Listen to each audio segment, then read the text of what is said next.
Assalamualaikum warahmatullahi wabarakatuh. Alhamdulillahi rabbil alamin. Wa bihi nasta'inu ala umuri dunya waddin. Wassalatu wassalamu ala asyrafil anbiya'i wal mursalin, Habibina Muhammadin wa ala alihi wa sahbihi ajma'in, amma ba'du. Subhanaka la ilma lana illa ma 'allamtana innaka antal alimul hakim. Wa tub 'alaina innaka antat tawwabur rahim. Rabbi shrah li sadri wa yassir li amri wahlul 'uqdatam min lisani yafqahu qawli.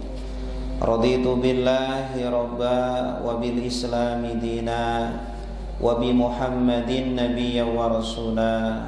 Rabbi zidni ilma warzuqni fahma. Bismillahilladzi la yadurru ma'asmihi syai'un fil ardi wala fis samai wa huwas sami'ul alim.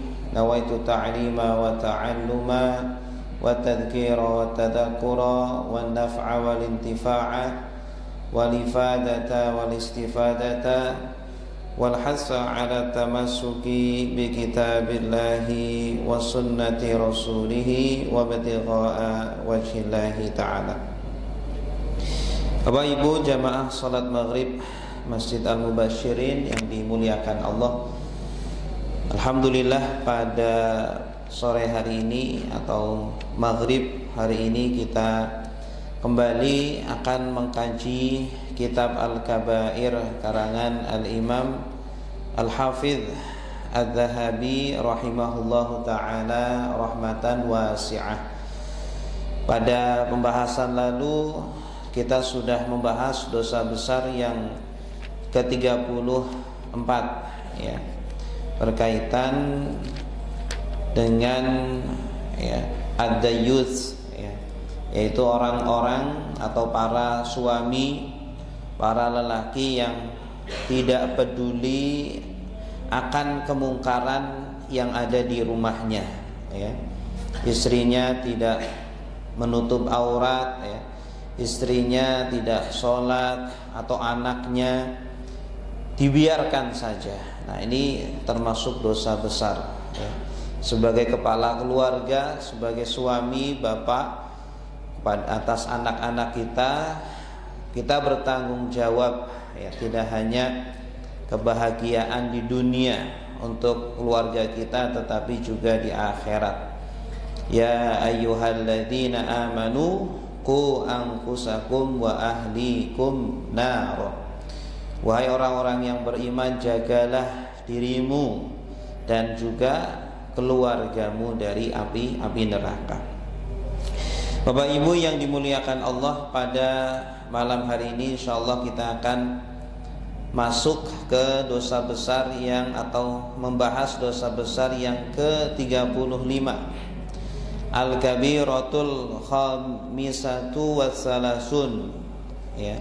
Al-muhallilu wal muhallalu lahu, yaitu dosa besar nikah muhallil ya. Apa itu nikah muhallil atau nikah tahlil bisa disebut juga, yaitu seperti ini Pak.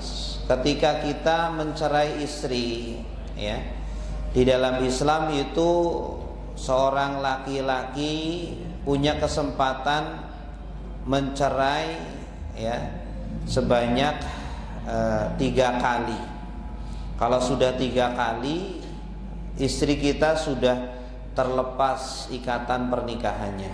Nah ini, kalau sudah terlepas, kita mau nikah lagi ya nggak bisa, kecuali istri kita ini dinikah dulu oleh laki-laki lain ya, dinikah dulu oleh laki-laki lain dengan nikah yang ya tidak rekayasa, bukan orang bayaran ya, bukan orang suruhan kita, harus dinikah dulu dengan laki-laki lain, lalu mohon maaf disetubuhi atau digauli oleh suami yang baru itu, ya.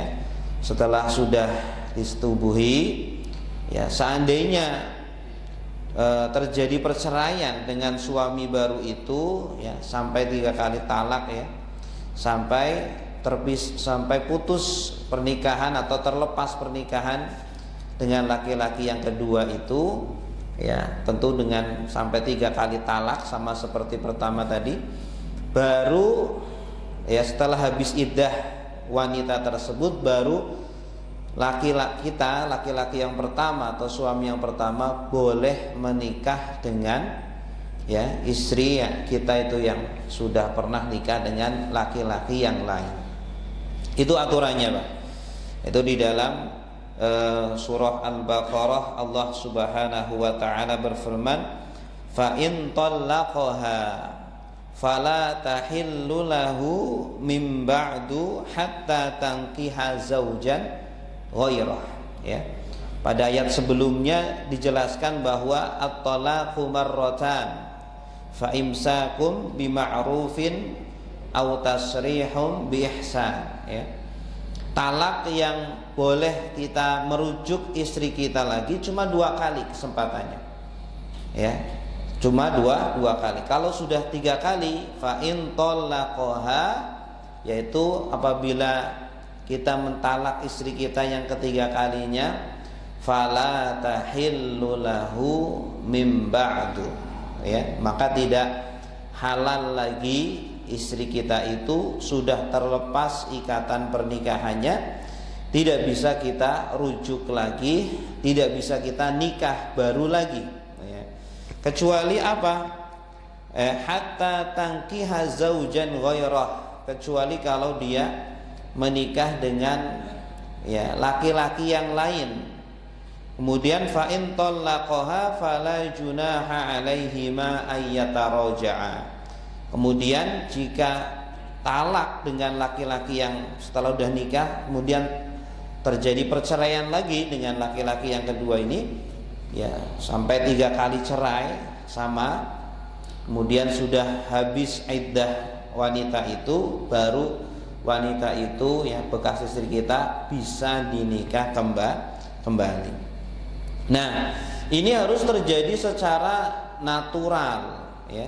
Tidak boleh dibuat-buat, tidak boleh, ya, mungkin karena kita masih sayang dengan, ya, mantan istri kita, lalu kita menyuruh orang, membayar orang agar menikah dengan mantan istri kita, ya. Kemudian nanti setelah dinikah, harus diceraikan lagi. Nah, ini yang tidak boleh. Ini dinamakan al-muhallil, ya. Orang yang disuruh itu, orang yang dibayar itu untuk menikahi mantan istri kita agar kita bisa nikah dengan dia lagi, itu namanya muhallil, orang bayaran. Nah, dia hukumnya dosa, bahkan dosa besar. Disebutkan di dalam sebuah hadis, anna Rasulullah sallallahu alaihi wasallam qala, ya, la'anallahul muhallil wal muhallal lahu. Ya, Allah Subhanahu wa taala melaknat, ya, orang yang menjadi orang bayaran tadi, yang dibayar atau yang walaupun nggak dibayar, ya, dibayar ataupun tidak dibayar, intinya dia disuruh, ya, atau ada kong kali kong, ya, kesepakatan agar nanti setelah sudah dinikah, sudah digauli, kemudian dicerai, ya, dia mendapat laknat dari Allah. La'anallahul muhallil wal muhallal lahu. Begitupun orang yang nyuruh, ya, sumama naudzubillah, kita gitu, ya, kita yang menyuruh dia agar kita bisa nikah lagi dengan mantan istri kita, ini namanya muhallal lahu. Ini juga mendapatkan laknat dari Allah Subhanahu wa taala.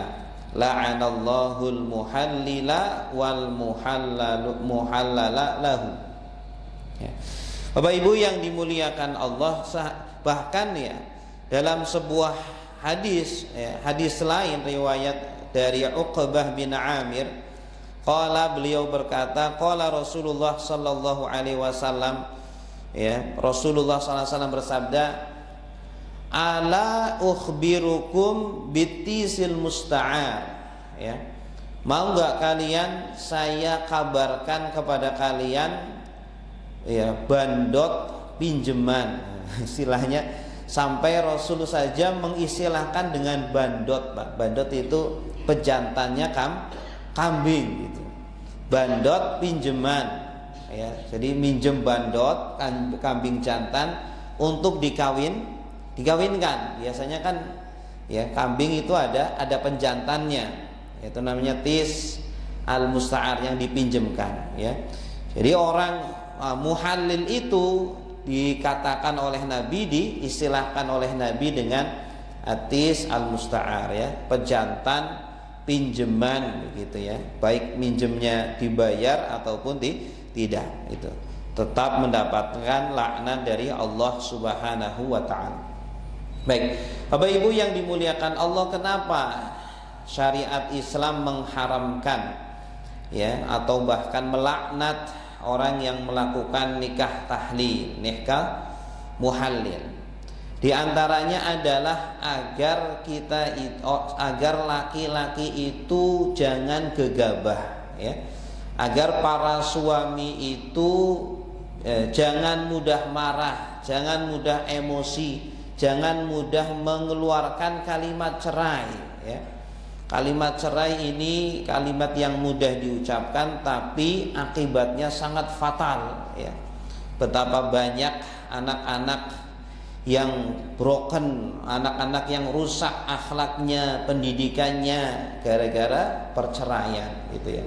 Jadi Islam ini sangat menjaga sekali, jangan sampai kita mudah mengeluarkan kalimat cerai, ya. Ya, Islam bahkan dalam hadis lain disebutkan inna abghadal halal indallah at-talaq, ya. Sesungguhnya perkara yang halal tetapi paling dibenci oleh Allah. Walaupun hadis ini ada permasalahan, tetapi secara makna, ya, masuk juga. Sesungguhnya yang perkara yang halal tetapi Allah sangat tidak suka, Pak, kalau kita lakukan. Boleh sih boleh, tapi Allah tidak suka terjadi perceraian. Inna abghadal halal indallah at-talaq. Sesungguhnya perkara yang halal boleh dilakukan tetapi tidak disukai oleh Allah. Paling disukai oleh Allah adalah talak, ya. Nah, talak ini sebenarnya pintu terakhir lah, pintu darurat. Ketika sudah tidak bisa diselesaikan atau sudah tidak bisa didamaikan, sudah tidak bisa disatukan antara suami dan istri, tidak ada cara lain, ya, sudah dimediasi oleh keluarga tapi tetap saja, baru, ya, silakan melakukan talak. Karena kalau dilanjutkan pun bisa berbahaya baik untuk suami atau istri ataupun anaknya, seperti itu. Terkadang anak-anak menjadi pelampiasan, ya, seperti yang terjadi baru-baru ini, ada seorang suami yang membunuh, ya, anak-anaknya. Kalau tidak salah ada 2 atau 3 anak di Depok begitu, ya.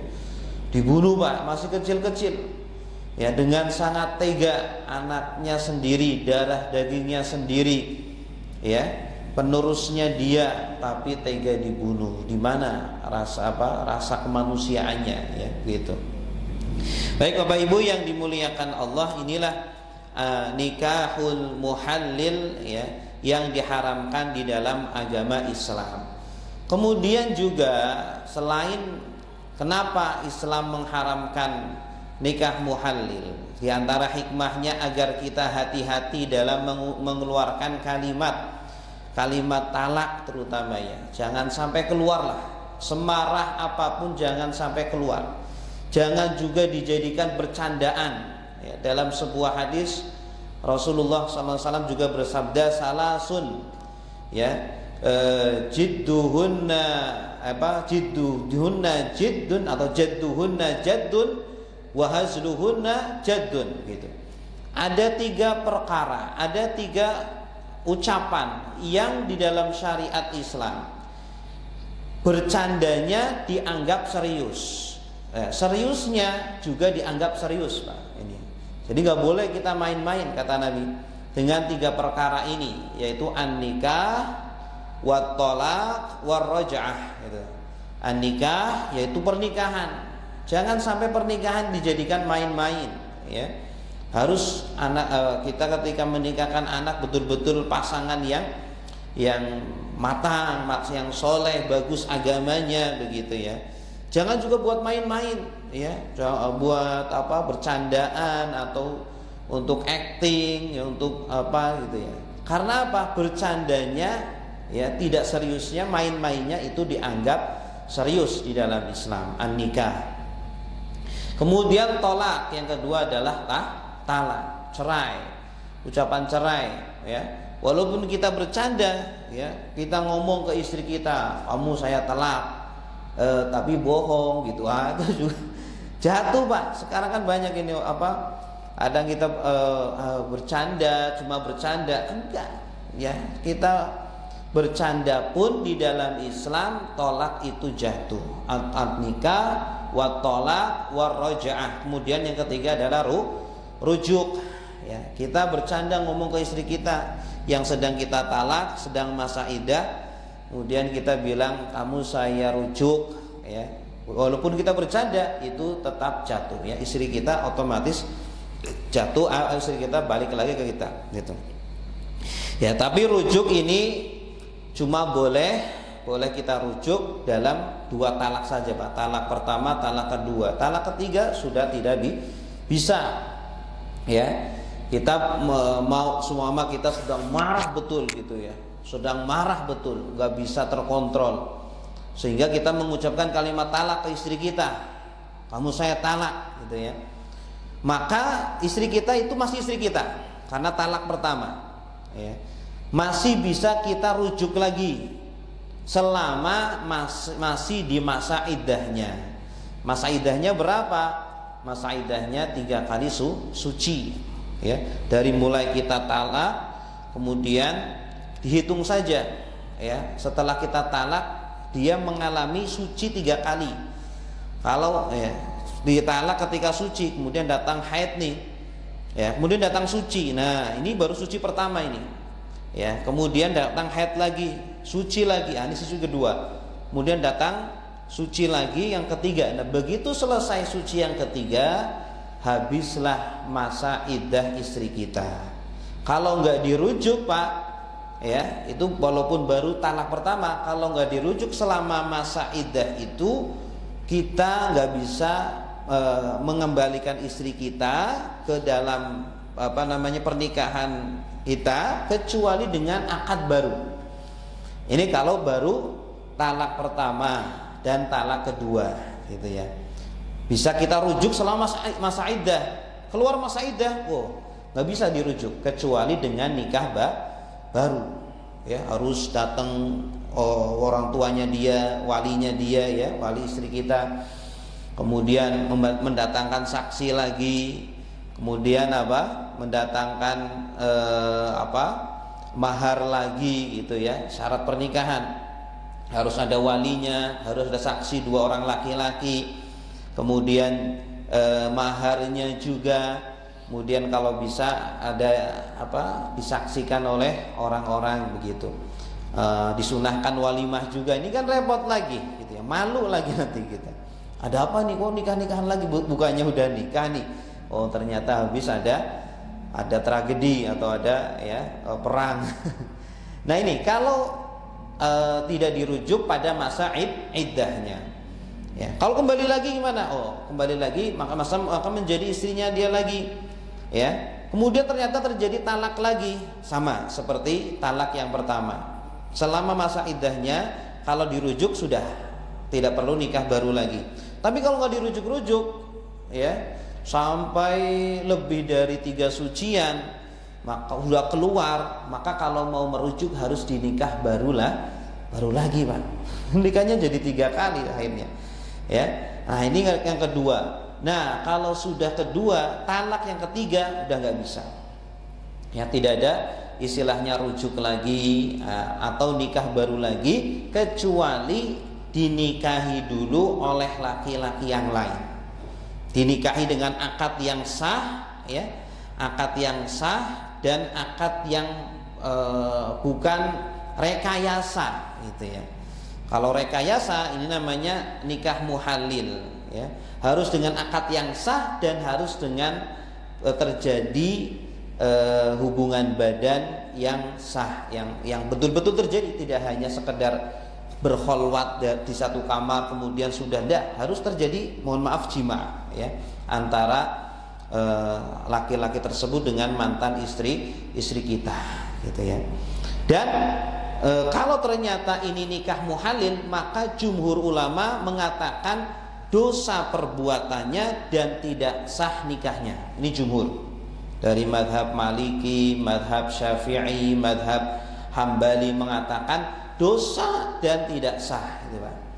Beda dengan madhab Abu Hanifah. Imam Abu Hanifah mengatakan dosa, ya, tetapi sah, gitu. Madhab Abu Hanifah itu dosa tapi sah. Kenapa dosa? Karena ada hadisnya, la'anallahul muhallil wal muhallal lahu. Kenapa sah? Karena secara zahir sudah terpenuhi semua syaratnya, ya. Secara zahir sudah terpenuhi syaratnya, ada walinya, ada saksinya 2 orang, ada pengantinnya laki-laki perempuan, ada maharnya juga, ya, sudah disaksikan, syarat dan rukunnya sudah terpenuhi nih. Nah, maka secara fikih sah. Ini menurut mazhab Abu Hanifah, ya. Yang membuat haram apa? Karena ada niat buruk, ya. Niat buruk ini sebagai faktor eksternal yang membuat akad itu menjadi haram. Tapi kalau mazhab jumhur mengatakan niat buruk ini tidak hanya membuat haramnya perbuatan nikah itu, tetapi juga merusak, ya, sahnya nikah tersebut, ya. Tidak hanya membuat haramnya pernikahan tersebut, tetapi juga merusak, ya, kesahan dari akad tersebut, begitu. Ini menurut jumhur ulama, begitu. Bahkan ini, Pak, ada terjadi di masyarakat. Ada pernah yang cerita seperti itu, ya. Suaminya itu mudah mengatakan kalimat cerai, ya, sampai sudah 3 kali. Ya, kalau sudah 3 kali kan bingung, ya. Istrinya ini sebenarnya masih cinta, suaminya juga masih cinta, ya. Sudah punya anak, tapi mereka bingung mau rujuk lagi, sudah tidak bisa karena sudah 3 kali. Ya, sedangkan mereka masih sayang, kemudian anak mereka juga sangat sayang dengan anaknya, tidak rela, tidak tega seandainya harus berpisah rumah, harus cerai. Walaupun sebenarnya sudah cerai, tetapi cerainya cerai secara agama, istilahnya tidak di depan pengadilan, ya. Akhirnya mereka masih serumah, ya, dan mohon maaf melakukan hubungan itu juga, ya. Bingung gimana ini Pak Ustadz, ya, seperti ini, ya, seperti itu, ya. Harus apa? Harus istrinya ini harus menikah dengan laki-laki lain, ya. Dalam kondisi seperti ini bagaimana?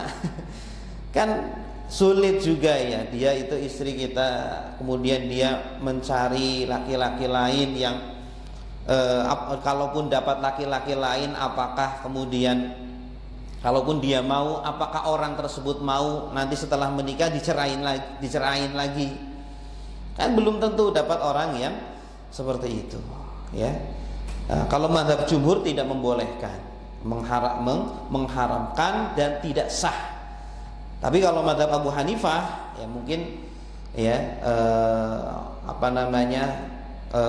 untuk mungkin, ya, agar tidak sulit begitu, ya, dalam kondisi darurat seperti itu, haram sebenarnya, cuma dia melihat kondisi anaknya seperti apa, ya, bisa jadi broken anaknya ini, begitu. Ya, kalau mengambil mazhab Abu Hanifah maka hukumnya haram tetapi sah. Nikahnya itu sah begitu. Nah, inilah yang dinamakan nikah muhalil yang diharamkan di dalam Islam. Jangan sampai ya itu menimpa kita ya. Karena Islam ini tidak main-main dalam masalah pernikahan. Ya. Kita harus jaga sekali lisan kita dari ucapan talak atau dari ucapan cerai, dari ucapan pisah begitu ya. Sebisa mungkin semarah apapun kita jangan sampai mengeluarkan kata-kata itu. Kalaupun mau mengucapkan itu dipikirkan matang-matang, kalau bisa dirundingkan, ini saya perlu nggak ya menceraikan istri saya, kalau bisa dikumpulkan keluarga, kalau sudah matang baru, dan kalau bisa mengucapkannya di depan pengadilan ya.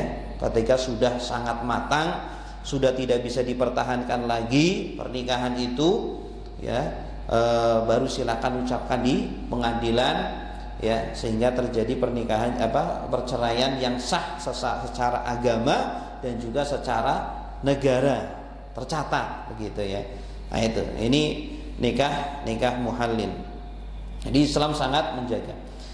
Baik Bapak Ibu yang dimuliakan Allah, kemudian selain nikah muhalil, sebenarnya di dalam syariat Islam ini masih banyak nikah-nikah yang termasuk haram ya. Nikah-nikah yang bahkan termasuk dosa besar. Nikah yang mirip dengan nikah muhalil adalah nikah mut'ah. Ini nikah mut'ah ini dari kata mata ini artinya nikmat, kesenangan ya. Nikah yang tujuannya hanya kesenangan belaka ya. Nikah atau bahasa kitanya nikah kontrak, Pak. Nikah yang bermasa, yang memiliki masa yang sementara. Padahal nikah di dalam Islam niat kita adalah selama-lamanya ya. Tidak ada nikah kemudian diembel-embeli dengan sementara. Baik itu diucapkan di dalam akad ataupun di luar akad. Ini nggak boleh ya. Kalau di dalam akad, saya nikahkan Anda dengan perempuan ini, wanita ini dengan masa 1 tahun, itu haram, benar-benar haram karena secara eksplisit disebutkan. Sedangkan nikah ya, kita jual beli tidak boleh hukumnya jual beli kok sementara. Saya jual motor saya ke kamu selama 1 tahun ya, nanti kalau sudah 1 tahun harus balik lagi, enggak bisa ya. Jual beli harus apa? Harus selamanya ya, harus selamanya, tidak boleh terikat, tergantung dengan masa gitu ya. Kecuali kalau memang keinginan sendiri, semua pembeli setelah 1 tahun ingin menjual lagi ke kita, itu beda urusan gitu ya, beda masalah. Tapi kalau dari mulai awal kita beli barang kemudian sudah diembel-embeli, saya beli ya tapi 1 tahun saja, nggak bisa. Atau saya jual ya tapi saya 1 tahun saja, 1 tahun berikutnya nanti saya tarik lagi, nggak bisa. Sama dengan pernikahan, tujuan pernikahan ya dan tujuan jual beli adalah selama-lamanya. Kecuali kalau memang sudah tidak bisa dipertahankan ya, bisa dengan cerai. Kalau jual beli berarti bisa dengan dijual lagi barangnya begitu. Nah, maka nikah mut'ah ini adalah menikahi seorang perempuan tetapi dengan masa, Pak, atau disebut dengan nikah kontrak ya. Ini banyak di katanya, Pak, katanya, saya belum pernah pengalaman, di Puncak katanya banyak ya. Dari Arab datang gitu ya, kemudian melakukan nikah seperti wallahu a'lam, saya juga nggak pengen suudzon. Nah, jadi itu tidak diperbolehkan di dalam Islam. Dahulu memang pernah boleh ya. Dulu kuntu adzintu lakum, dalam sebuah hadis Rasulullah menyebutkan, dulu saya pernah menghalalkan bagi kalian nikah mut'ah. Karena memang sahabat dulu kan ketika perang itu lama, Pak, jauh dari Madinah ke tempat-tempat perang jauh, lama, perjalanan juga lama, meninggalkan istri-istri mereka, ya. Sehingga ya kan itu termasuk kebutuhan pokok, Pak, ya. Seperti makanan, seperti minuman. Ini banyak yang sahabat yang mengeluh masalah itu. Akhirnya diizinkan oleh Rasulullah SAW untuk nikah mut'ah. Silakan kalian nikah dengan wanita-wanita yang ada di tempat pertempuran di sana, begitu ya. Tapi kemudian diharamkan oleh Rasulullah SAW, ya, ketika Fathu Khaybar, ya, ketika dikalahkannya Khaybar, begitu. Nah, jadi tidak ada alasan bagi orang-orang Syiah, ya, yang mengatakan bahwa nikah mut'ah itu masih ada, ya. Hadisnya sahih, hadisnya juga sangat jelas bahwa nikah mut'ah sudah mansukh, sudah dihapus, sudah tidak ada di dalam syariat Islam. Ya, karena bahayanya pun sangat banyak. Ketika ketika dibuka pintu ini, betapa banyak wanita-wanita yang nanti akan terlantar, ya, setelah nikah 1 tahun, 2 tahun, kemudian ditinggalkan suaminya. Ya, siapa kemudian yang menafkahi dia, menafkahi anaknya, yang mengayomi dia, gitu ya. Nah, nanti ini malah jadi hanya ajang orang melampiaskan kenikmatan kesenangannya saja. Padahal tujuan pernikahan di dalam Islam, ya, tujuan utamanya adalah hifdzun nasl, ya, menjaga keturunan di dalam Islam, agar keturunan kita itu keturunan-keturunan yang jelas nasabnya, keturunan-keturunan yang kuat fisiknya terjaga, ya, fisiknya terjaga, akalnya terjaga, kemudian terdidik, seperti itu. Kalau orang tuanya nggak ada gimana? Orang tuanya nggak jelas, ya, nah itu. Jadi di dalam Islam pernikahan tujuannya adalah tujuan yang mulia. Selain untuk menjaga nasal, menjaga keturunan, juga untuk menciptakan keturunan-keturunan yang baik, ya, sebagai penerus kita. Juga ya selain itu juga untuk menjaga harga diri kita, kehormatan kita dengan menikah itu. Nah, ini nikah mut'ah. Kemudian selanjutnya juga ada nikah yang ini ada di zaman jahiliyah dahulu. Namanya adalah nikah syighar, ya. Nikah syighar atau disebut dengan nikah badal. Nikah tukeran, Pak. Ya. Seumpama saya ini punya putri, Pak. Saya punya putri. Kemudian Pak Atan ini punya putri juga, gitu ya. Nah, kemudian kita tukeran. Pak Atan nikahin putri saya nikahin putri dia. Tanpa ada mahar. Naudzubillah. Tanpa ada mahar. Ini di zaman jahiliyah tersebar, viral, ya. Jadi mereka biasa melakukan nikah syighar, ya. Syighar itu artinya kosong dari mahar. Jadi tukeran aja, tukeran pasangan, gitu ya. Kalau di barat itu ya, marak itu tukeran pasangan, Pak. Kita bosen dengan pasangan kita, kemudian tukeran dong sama teman kita. Tapi itu bukan nikah, ya, Pak. Itu tukeran pasangan biasa, bukan, itu juga haram sama. Ya, nah, di dalam jahiliyah dulu, zaman jahiliyah ada namanya nikah syighar, di mana kita bersepakat dengan seseorang, kita nikah dengan putrinya dia nikah dengan putri kita, kemudian tanpa ada mahar, ya, tanpa ada mahar, karena sudah impas nih, saya nggak perlu ngasih mahar ke dia, dia juga tidak perlu ngasih mahar ke saya, sudah impas. Nah, ini nikah yang diharamkan di dalam Islam karena banyak sekali madorotnya. Kemudian selain itu juga nikah yang diharamkan di dalam Islam adalah mengumpulkan antara dua saudari, ya.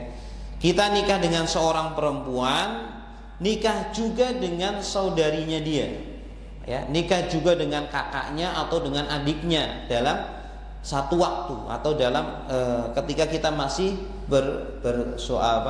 menikah dengan wanita tersebut. kita nikahin kakaknya, adiknya juga kita nikahi. Ini nggak boleh. Wa antajma'u bainal ukhtain, kata Allah. Dan tidak boleh mengumpulkan antara dua saudara, ya. Kecuali kalau wanita yang kita nikahi sudah putus dengan kita, mungkin meninggal, ya. Wanita yang kita nikahi meninggal, akhirnya kita nikah untuk menjaga silaturahmi dengan keluarga itu, udahlah adiknya saya nikahin juga, gitu. Atau turun ranjang, itu boleh, silakan, karena tidak dalam satu waktu, gitu ya. Jadi sudah terpisah dengan yang pertama. Atau kita menikahi seseorang juga, menikah wanita juga menikahi bibinya, itu juga tidak boleh, ya. Mengumpulkan wanita dengan bibinya ini juga terlarang.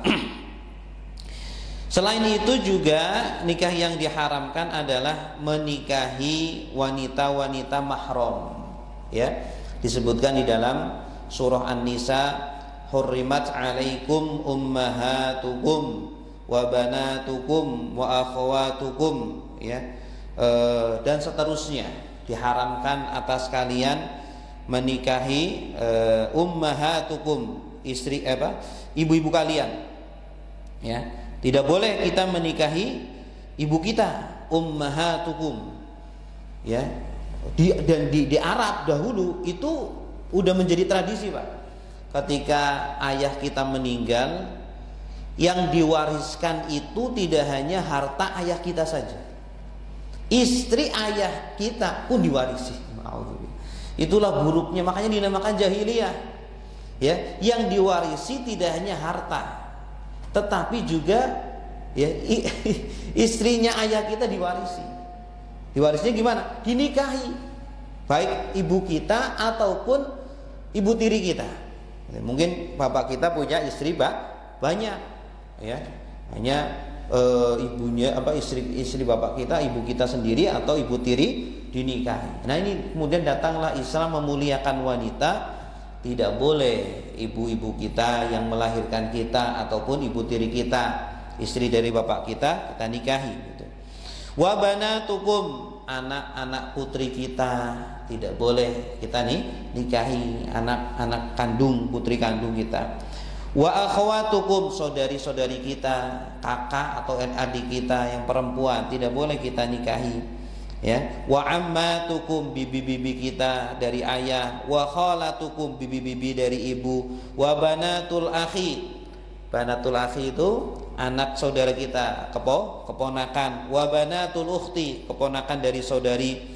Wa ummahatukumul lati arda'nakum, ibu-ibu yang menyusui kita, ya. Dulu di zaman jahiliyah, di zaman Arab itu banyak ibu-ibu yang menyusui bayi-bayi bukan anaknya. Seperti Nabi Muhammad SAW, beliau pun bukan disusui oleh, ya, Siti Aminah, tapi disusui oleh Halimah As-Sa'diyah. Nah, Halimah As-Sa'diyah itu ibu susuannya Nabi, sehingga tidak boleh Nabi menikah dengan beliau, tidak boleh juga menikah dengan putrinya beliau. Berarti saudara sesusuan dengan kita, ini tidak boleh. Wa ummahatukum wa ummahatukumul lati arda'nakum wa akhwatukum minar radha'ah, ya. Saudara susuan kita nggak boleh. Wa ummahatu nisaikum, ibu dari istri kita, mertua, itu juga tidak boleh, karena kita sudah menikahi anaknya. Allati dakhaltum bihin. Fa in lam takun dakhaltum bihin fala junaha alaikum. Kecuali kalau kita belum menggauli istri kita. Kita nikah dengan wanita, belum kita gauli sudah kita cerai, ya. Ternyata kita lebih naksir dengan ibunya, Pak. Anaknya kita cerai, kemudian kita nikah dengan ibunya, boleh nggak? Kalau belum digauli boleh, ya. Tapi mana ada orang yang mau, gitu, ya. Anaknya dicerai kemudian ibunya dinikahi, gitu. Tapi dalam Islam seperti itu diperbolehkan. Tapi kalau sudah digauli, anaknya sudah digauli, maka haram kita menikah dengan ibunya. Wa ummahatu nisaikum wa rabaibukumul lati fi hujurikum. Kemudian anak tiri, kita nikah dengan janda bahwa anak perempuan itu anak tiri kita, maka juga tidak boleh kita nikahi anak tiri itu. Ya, fi hujurikum min nisaikum allati dakhaltum bihinna fa illam takunu dakhaltum bihinna fala junaha alaikum. Yang sudah kita gauli dengan ibunya itu. Wa halailu abnaikum, istri-istri anak kita, ya, menantu. Ini juga tidak boleh kita nikahi. Wa anta jama'u bainal ukhtain, mengumpulkan dua saudara. Ya, ini juga tidak diperbolehkan seperti yang tadi sudah saya sebutkan. Baik Bapak Ibu yang dimuliakan Allah, selain itu juga yang diharamkan juga nikah dalam kondisi muhrim, ya, dalam kondisi ihram. Ketika sedang haji, ya, atau sedang umroh, itu nggak boleh kita melangsungkan pernikahan, ya, tidak boleh. Sebagaimana hadis Nabi Shallallahu Alaihi Wasallam, la yankihu al muhrimu wala yungkahu wala yukhtabu. Tidak boleh orang yang sedang ihram menikah atau dinikahi atau ditunang, ya, dikhidbah, itu tidak boleh. Fokus dulu dengan hajinya atau dengan umrohnya. Setelah sudah tahallul, baru silakan. Setelah sudah tahallul boleh silakan menikah, dinikah atau dikhidbah, silakan. Kemudian juga menikah, ya, menikah wanita yang masih di masa iddah. Dia belum selesai dengan laki-laki yang pertama, ya, baru udah cerai 3 sih sudah, tapi masih masa iddah. Harus nunggu sampai 3 sucian, belum selesai, jangan dinikah dengan laki-laki yang lain. Ya, biarin sampai selesai iddahnya, sampai terlepas pernikahannya, ikatan pernikahan dengan laki-laki yang pertama, baru silakan dinikah dengan laki-laki yang lain. Tidak boleh juga ketika itu kita meminangnya, masih dalam masa iddah. Wanita yang masih dalam masa iddah tidak boleh dipinang oleh laki-laki yang lain. Kemudian termasuk nikah yang diharamkan juga adalah nikah tanpa wali, ya. Ada wanita, kemudian kita suka dengan wanita itu, ayolah kita nikah aja, kita ke hotel, kemudian kita nikah berdua aja, nggak boleh, ya. Walinya harus hadir, atau walinya hadir tapi nggak ada saksi, itu juga tidak boleh.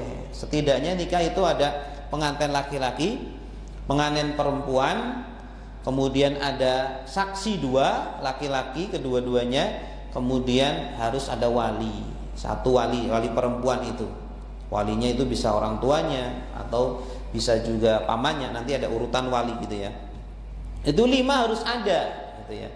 Kalau sudah ada 5 itu sudah cukup. Nah, jangan sampai cuma berdua saja, pengantin laki-laki, pengantin perempuan, kemudian pergi ke mana, ke villa, ke hotel, udah kita nikah aja ya, kamu nikah.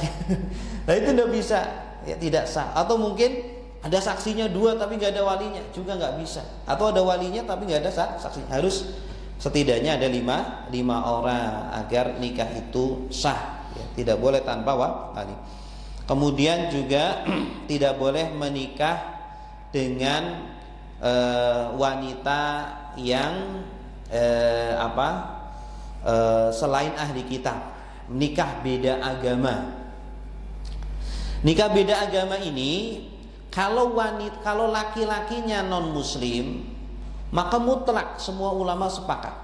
Kalau laki-lakinya non muslim, ijma' para ulama, ya, kalau laki-lakinya non muslim kemudian perempuannya muslimah, maka ijma' para ulama itu haram hukum pernikahan seperti itu. Yang menjadi perselisihan, ya, adalah ketika laki-lakinya itu muslim, kemudian perempuannya adalah ahli kitab.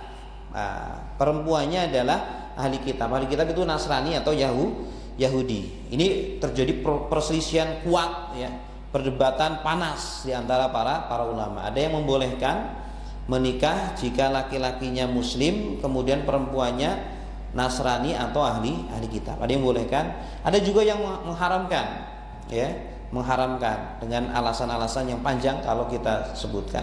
Tetapi afdolnya, ya, ketika memilih, ya, pasangan, ya, yang paling afdol adalah lihat agamanya, ya. Tidak hanya sekedar dia itu sesama Islam, sesama muslim, tetapi juga yang baik akhlaknya, baik ketaatannya gitu ya. Yang sesama muslim saja terkadang tidak cocok kita ya, apalagi yang berbeda agama ya. Dan ini salah satu cara ya, salah satu cara mereka orang-orang non muslim agar bisa menarik orang-orang para lelaki muslim atau muslimah agar bisa murtad di antaranya melalui jalur pernikahan itu. Makanya kita harus betul-betul jaga anak-anak kita, jangan sampai pergaulannya ya atau sampai mereka jatuh cinta dengan lawan jenis yang tidak seagama dengan kita. Kemudian yang terakhir adalah menikah dengan wanita yang masih bersuami. Tidak boleh ya, wanita masih bersuami kok mau dinikahin, harus selesai dulu dengan suaminya ini, harus habis idahnya, harus sudah dicerai 3 kali dan habis idahnya, sudah tidak ada hubungan dengan laki-laki yang pertama atau suami pertama, baru silakan dinikahi. Baik Bapak Ibu yang dimuliakan Allah, demikian pembahasan kita pada malam hari ini berkaitan dengan dosa besar yang ke-35 adalah nikah muhallil atau nikah tahlil ya, yang termasuk dosa besar. Baik, silakan Pak kalau ada pertanyaan. Ya, silakan. Jadi ada pasangan suami istri sudah pisah dalam 3 beberapa tahun. Kemudian suatu saat karena anaknya sudah besar, kita nikah. Kebetulan anaknya itu wanita. Karena anaknya wanita, maka walinya kan harusnya ayahnya ya. Iya. Dari ketemu. Dan sedang itu nikah, nggak tahu gimana ceritanya. Suami itu ngajak nikah lagi si istrinya. Padahal si istrinya itu belum nikah dengan yang lain. Nah itu. Ya memang banyak Pak. Tadi saya sudah kisahkan ada seperti itu, Bapak juga mengisahkan ada. Ya kalau kita menurut madhab jumhur nggak boleh, kecuali nikah dengan laki-laki yang lain dan nikah yang natural, tidak ada kong kali kong, tidak ada kesepakatan apa-apa. Tapi kalau mungkin sulit ya seperti itu, sedangkan darurat ini bisa menggunakan madhab Abu Hanifah, atau mungkin silakan konsultasi dengan KUA ya, bagaimana nanti di sana mungkin ada banyak mereka yang punya pengalaman tentang itu begitu ya, tentang pernikahan kasus-kasus yang seperti itu gitu. Mungkin mereka punya pengalaman yang lebih ini, pendapat yang ini. Kalau madhab Abu Hanifah membolehkan, tapi tetap haram tapi sah. Iya, menurut madhab Abu Hanifah. Kenapa? Serem juga hukumnya haram ya. Iya. Tapi sah. Iya betul. Haram tapi sah, bisa ya. Seperti kayak kita sholat tapi pakai baju nyolong, sholatnya sah nggak Pak? Sah, tapi haram dosa dia. Gitu. Jadi kadang hukum seperti itu kadang gitu memang ya. Sah tapi haram gitu. Ya silakan dipertimbangkan, dipertimbangkan. Tapi kalau jumhur ulama tidak sah dan haram. Tidak sah dan haram gitu. Jelas Pak ya? Ya, terima kasih. Di sini ada 2 pertanyaan. Yeah. Kalau kata pisah, kita menyatakan kata pisah, apakah itu sudah jatuh talak? Iya. Yeah. Terus yang kedua, yang menanya saya yang kedua itu ucapan talak, jatuh talak 1, talak 2, talak 3. Apakah pada saat kita menyatakan talak, cerai, saya ceraikan kamu dengan talak langsung talak 3? Apakah itu perkataan kaulnya itu dia sudah jatuh talak? Iya, penting ini. Kata pisah ya, kalau dalam mazhab Syafi'i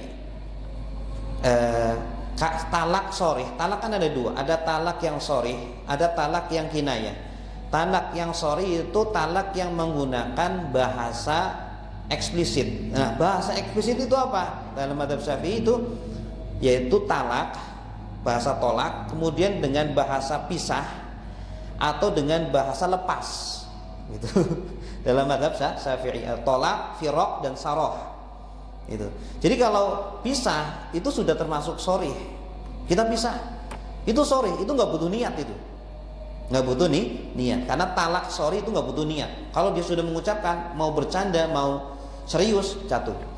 Tapi kalau menggunakan kata yang kinayah, kata kinayah itu kata yang di luar 3 tadi. Contohnya, kamu pulang ke orang tua kamu sana. Pulang ke orang tua kamu, itu masih kinayah, harus diniatkan. Dia niatnya apa? Kalau niatnya talak, jatuh talak. Kalau niatnya tidak talak, tidak ada niat talak, tidak jatuh talak, gitu Pak. Kemudian bagaimana hukum mentalak istri 3 kali dalam satu majelis? Sekali ucapan 3 kali. Nah, ini memang permasalahan dari zaman dahulu. Ya. Dan ini menjadi perdebatan sengit ya. Jumhur ulama mengatakan jatuh 3. Jatuh 3. Kecuali Imam Ibnu Taimiyah mengatakan tetap jatuh 1. Dan ini yang diambil oleh pengadilan agama. Karena apa? Banyak orang yang mudah mengucapkan talak. Akhirnya ada yang mengatakan, kamu saya talak 1000 kali, kamu saya talak 100 kali. Ada yang seperti itu. Akhirnya karena pertimbangan seperti itu, akhirnya Kementerian Agama itu mengambil pendapat yang mengatakan talak itu walaupun diucapkan sampai 3 kali cuma jatuh 1 kali. Ini mengambil pendapatnya Imam Ibnu Taimiyah. Tapi kalau jumhur ulama jatuh 3 kali talak jatuh seperti itu. Wallahu a'lam. Iya, kalau mazhab jumhur itu ya. Cuma kalau kita ke pengadilan cuma 1. Ya, cuma 1 karena untuk mencegah itu terjadinya banyak talak gitu ya. Wong udah dibikin peraturan seperti itu aja, perceraian tuh banyak sekali Pak, apalagi kemarin pandemi. Banyak gitu, meningkat tajam ketika pandemi ya, entah karena faktor apa. Sudah dipersulit pun masih banyak yang melakukan talak seperti, apalagi dipermudah seperti tadi ya. Sekali talak 3 langsung jatuh 3, itu makin cepat. Baik. Sudah Pak ya, terima kasih Bapak Ibu sekalian atas perhatiannya. Mari kita tutup dengan doa kafaratul majlis. Subhanakallahumma wa bihamdika asyhadu an la ilaha illa anta astaghfiruka wa atubu ilaik. Wassalamualaikum warahmatullahi wabarakatuh.